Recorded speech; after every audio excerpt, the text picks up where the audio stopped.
ಶ್ರೀ ಗುರುಭ್ಯೋ ನಮಃ. ಓಂ ಶ್ರೀ ಪಾರ್ವತಿ ಪರಮೇಶ್ವರಾಭ್ಯೋ ನಮಃ.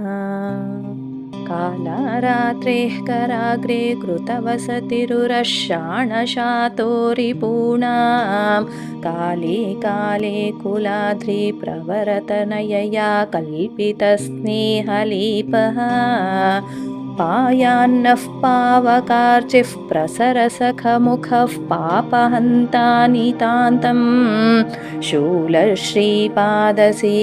ಭಜನರಸಜುಷಾಂ ಪಾಲನೈಕಾಂತಶೀಲಃ. ಈಗ ಇದರ ಅರ್ಥವನ್ನು ತಿಳಿದುಕೊಳ್ಳೋಣ.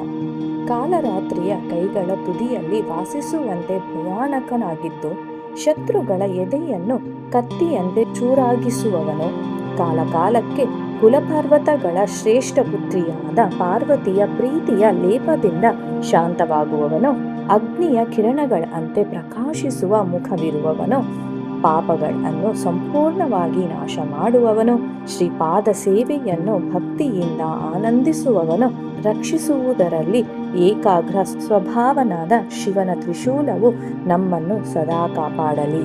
ದೇವಸ್ಯಾಂಕಾಶ್ರಯಾಯ ಕುಲಗಿರಿದುಹಿತೋರ್ನೇತ್ರಕೂಟ ಪ್ರಚಾರ ಪ್ರಸ್ತಾರಾನತ್ಯುದಾರಾನ್ ಪಿಪಟಿ ಸುರಿವಯೋ ನಿತ್ಯಮತ್ಯಾಧರೇಣ ಆಧತ್ತೆ ಭಂಗಿತುಂಗೈರನಿಶಮವಯವೈರಂತರಂಗಂ ಸಮೋದಂ ಸೋಮಾಪೀಡಸ್ಯ ಸೋಯಂ ಪ್ರದಿಶತು ಕುಶಲಂ ಪಾಣಿರಂಗಃ ಕುರಂಗಃ.